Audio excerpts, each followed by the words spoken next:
એ તો જીગરથી બિચારાથી કંઈ પડી ગયું હતું ને લાગે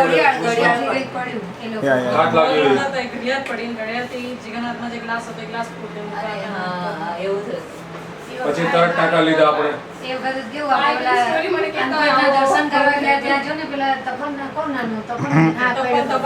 પડ્યો તો ઉપરથી ગાડી પરથી ને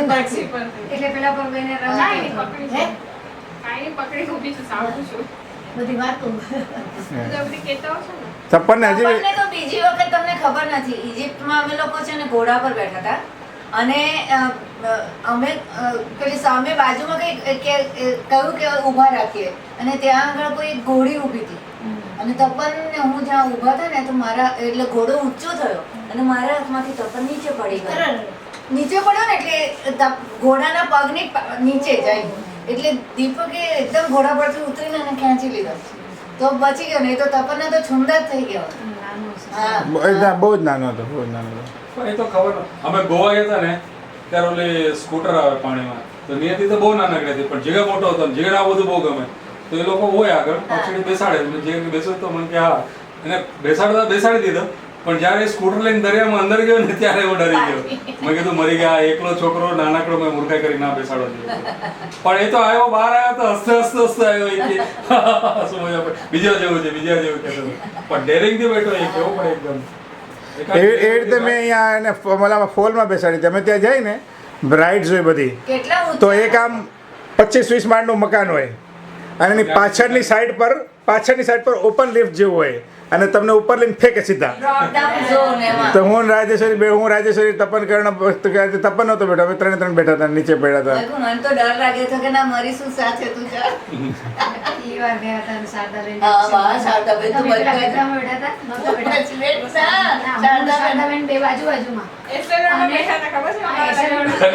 પેલું ગોળ ફરી આમ બી ફરે ને આમ બી ફરે અને આમે અને મને શારદાબેન એક પીપડા અને ચીસો ફાડે આમે ફરે એમને કેરો બંધ કરે દેશે ને આ પૂરું થાય ત્યારે તો સાડલો નીકળી ગયો અને તો સાડલો આખો અને રાડો પાડે મારી પાસે બંધ રાખો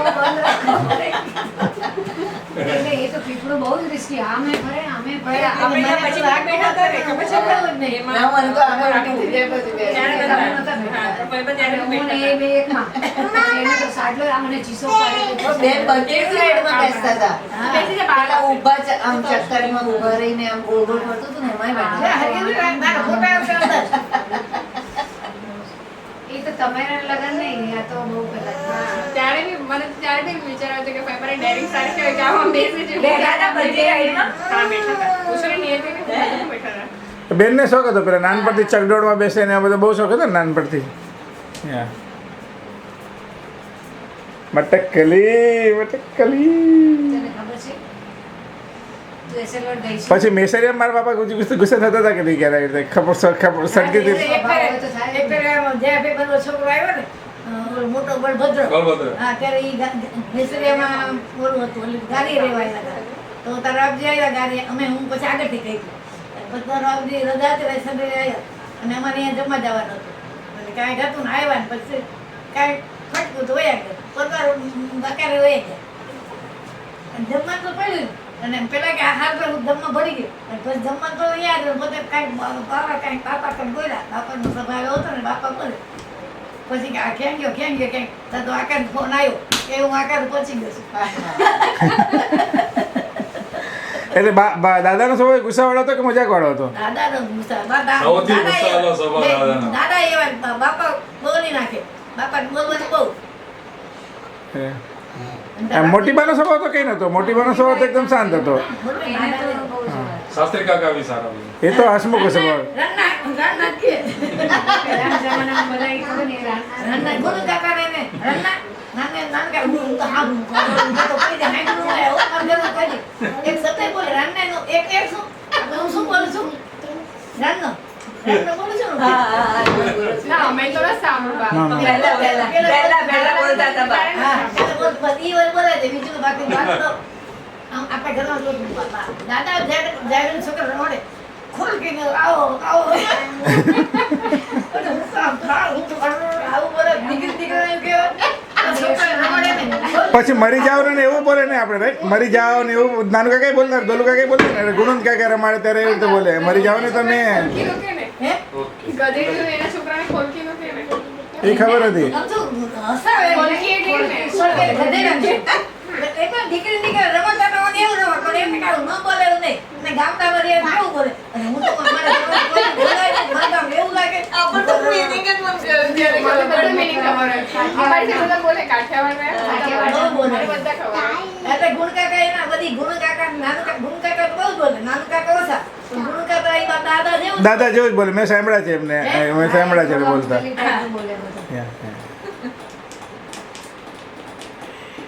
જનભાઈ કહે રન્ના ચમન કાકા દાદા પછી મનુ કાકાને બહુ મારે, નોકરી છોડીને આવે ને પછી બાપુજીના હાથમાં આવે, કેવો મારે બાપ, આપણે તો જોવાય નહીં. લગન કરીને આવે તો આમ થોડી થોડી થઈ જાય આ કેવું બધું બોલે છે.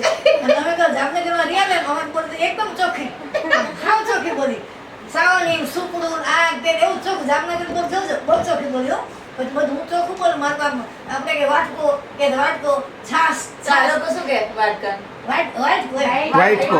વાટકો હા વાટકો ઓલા નતા બોલતા હવે પેલા તમે હું બોલું છું વાટકો. ફસાય નહીં આઈસો હા.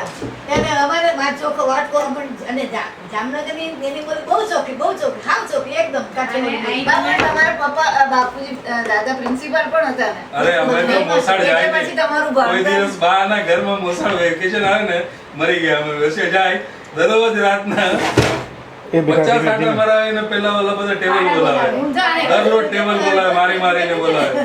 એ પનિશમેન્ટ એકદમ. સ્કૂલમાંથી છૂટીને બહાર ત્યાં લઈ જાય. ત્યાં સ્કૂલ કરતા વધારે ત્રાસ એકદમ. દેવડી વાત શું કે હું તો ત્રીજામાં પડતા ચોથાનું બી બોલવા હારો કે હું પહેલો નંબર લાવું. મોઢે જ આવડે લોકોને પાયા અડ્ડા મારી મમ્મી લોકોને મોઢે આવે પહેલા એવું હતું ને બાકીના મારા જેવી થઈ છે અડધુંથી પીવડાવે. બેટા મૂકી દેવે. નીરો કે ઓ મારા બેટા. જેવી થઈ છે મેં ખાઈશ. મૂકી દો. મારી પર કાંઈ નથી આવ્યું કે બગડે તોય તમારા પર ગઈ છે. મારા બાપા સવા બહુ કરે આમ પણ બોલે નહીં, આમ આંખ કાઢે ને તો બધા સમજી જાય. હવે ગાળો ના બોલે ના અમારા ઘરમાં કોઈ નહીં. અમે આમ કે ના, બાની બા બહુ સરસ હતા બિચારા. મારી બા મોટી બા. ગા તો કોઈ નહીં બહુ બોલે સરસ નહીં. હતા, દાદીમાં સરસ હતા એ. નીરુમામાં નાના હતા ને કાંઈક નાના એટલે તારા જેવડા બધા હતા ને પછી છોકરાએ કાંઈક એને ગધનો કીધો કે રાનનો કીધો. એમાં તો ઓલા છોકરાને બે તમા ચડજો સાલાક મને એવું કહે કે આવું બોલે એટલે એવું તો બોલાય ને, કોઈ બોલે જ નહીં અમારા ઘરમાં તો. પનુ કાકાએ બહુ માર ખાધો છે મારા બાપુજીના હાથમાં. પનુ કાકાએ માર ખાધો છે મારા બાપુજીના હાથમાં. ત્યાં ઓલા રેલવેમાં કામ કરે ને, છૂટીને ક્યાં જાય ચાલીને, એની ઓફિસમાં જઈને મારે. હારી કે અરે એ કામ બી એવું કરે કાકા, મારને લાયક પણ ઘરે આવીને મારે સારું નહીં. તે એમની ઓફિસમાં મારવા જાય. એમની ઓફિસમાં જઈને મારે ને મારતા આખા રસ્તેથી ઘરે લઈ આવે. એવું જ્યોતિબેન કરતા હતા ને રોજ સ્કૂલમાં મારવા જાય. ના હવે જ્યોતિને એટલો બધો માર નથી પડ્યો જ્યાં સુધી મને યાદ. હા, એટલે આ કે એવો નહીં કે બધાએ વધારે. માર ખાધો છે. મેં બી માર ખાધો દાદા તારો વાંચો તું છટકી જા. ભાગી જતો, હું હાથમાં ન આવતો. પણ બીજા બધા લોકો પકડાઈ જાય, હું હાથમાં ન આવું. દીપક ને જ્યોતિ બે વધારે આવે. તેમાં જ્યોતિ વધારે દીપક જ ઓછો.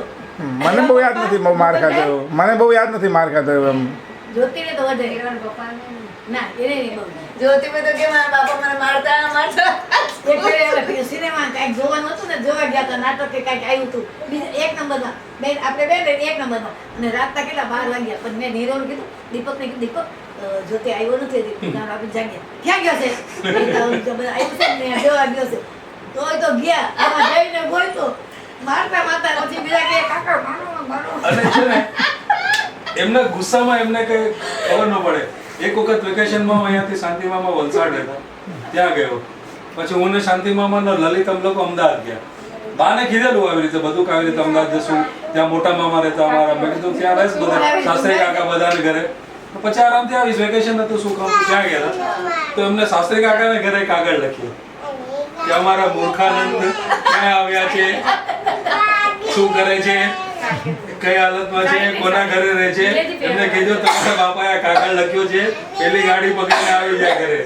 આખા સાસરી કાકા આખી સોસાયટીમાં કાગળ વંચાયો. પછી મેં આવીને કીધું તમને ખબર જ માહિતી, હું વલસાડ જાઉં છું, ત્યાંથી શાંતિ મામાને મફત ગાડી પાસ મળે એટલે અમદાવાદ જવાનો છું. ત્યાંથી મોટા મામાના ઘરમાં હતા. કીધું તમે આ કાગળ લખો. આ 4 માણસ સામે ઊભા કેવી રીતે રહેવું એકદમ. તો એટલું બોલું તો મારા કરે. પછી માર કરવાનો એકદમ. તમારે રેડી છે